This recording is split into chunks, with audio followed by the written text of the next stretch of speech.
Bonjour, allons-y pour des petites notes de cours à propos du cercle trigonométrique. Donc, cercle trigonométrique, ce que je veux que tu retiennes, c'est que c'est un cercle centré à l'origine du plan cartésien, dont son rayon est égal à 1. En fait, ce qu'on peut vérifier dans le cercle trigonométrique, c'est que pour n'importe quel point sur le cercle trigonométrique, quand je prends son x au carré plus son y au carré, ben, par la relation Pythagore, ça me donne l'hypoténuse au carré qui est 1. Puis comme le rayon est 1 partout, en fait, c'est vérifié pour n'importe quel point. Si je prends ce point-là ici, ben, je sais que son x au carré plus son y au carré me donne bel et bien 1.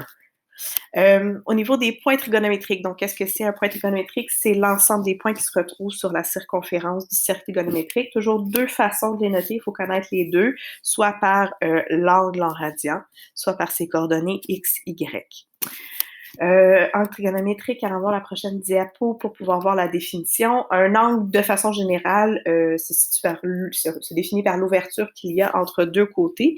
Ce qu'il y a de particulier dans un angle trigonométrique, c'est que le côté initial, je vous attire votre attention ici, le côté initial, c'est toujours le demi-axe positif de l'axe des x. Donc, le côté initial est toujours situé ici. Si on vous donne une mesure d'angle qui est positive, c'est qu'en fait, on va tourner dans le sens anti-horaire, par là, pourrait se définir un angle positif. Tandis que si je vous donne une mesure d'angle qui est négative, on va plutôt aller de l'autre côté dans le sens horaire. OK, donc petite chose à remarquer ici à propos du cercle trigonométrique, je vais aller chercher un stylo pour pouvoir le remarquer. C'est au niveau du cosinus d'un angle ou du sinus de l'angle. Il y a vraiment quelque chose de particulier à remarquer à cause de la façon dont est construit le cercle trigonométrique. Donc, si je prenais cet angle-là en particulier, θ, puis je cherchais à calculer le cosinus de l'angle. Par les rapports trigonométriques dans le triangle rectangle, on sait que cosinus, c'est adjacent sur hypoténuse. Donc, dans ce cas-ci, adjacent, ce serait x sur hypoténuse qui vaut 1. Ah! X sur 1, ben, ça vaut tout simplement x. Étant donné que mon hypoténuse est 1, ben, ça vient simplement simplifier le tout. Allons-y voir pour sinus. Je regardais plutôt sinus de cet angle. Donc, sinus, on sait que c'est opposé sur hypoténuse, opposé y. Sur hypoténuse, ah ben, hypoténuse qui vaut 1. Donc, y.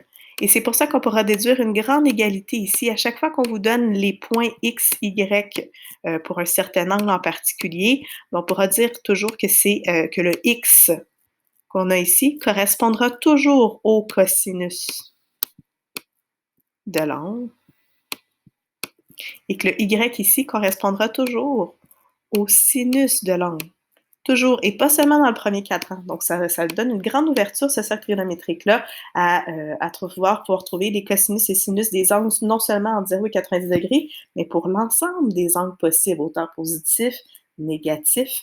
Donc, c'est la grande force du cercle trigonométrique de pouvoir vous permettre de trouver cosinus et sinus de plusieurs angles et les connaître par cœur.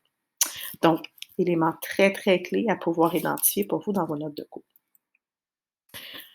Les coordonnées de chaque point du cercle, appelé point trigonométrique, sont cos θ, sin θ, où θ est la mesure de l'angle trigonométrique exprimée en radians.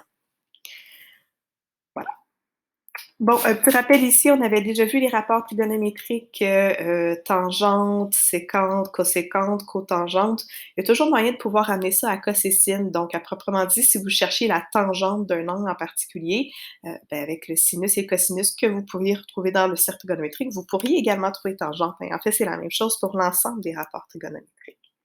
Donc, je vais passer très rapidement sur la reconstruction du cercle trigonométrique pour pouvoir trouver les coordonnées. On sait que le rayon est 1, donc on peut tout facilement trouver ça ici. Les angles en degrés, je vous les mets pour s'il y en a qui, à la maison, veulent pouvoir le reproduire. On va travailler avec les angles en radian de façon ordinaire.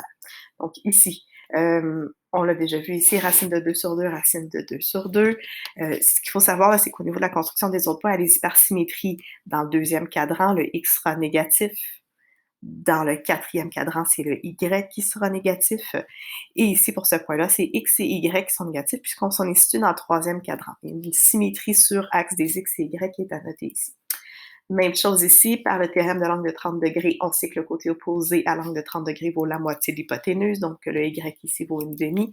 Par Pythagore, on pourrait trouver le x qui vaut racine de 3 sur 2. Même chose. Symétrie, x qui devient négatif, ici y qui devient négatif, et ici x et y sont tous les deux négatifs. Même chose, je pourrais reproduire ici pour l'ensemble des points trigonométriques. Je passe rapidement.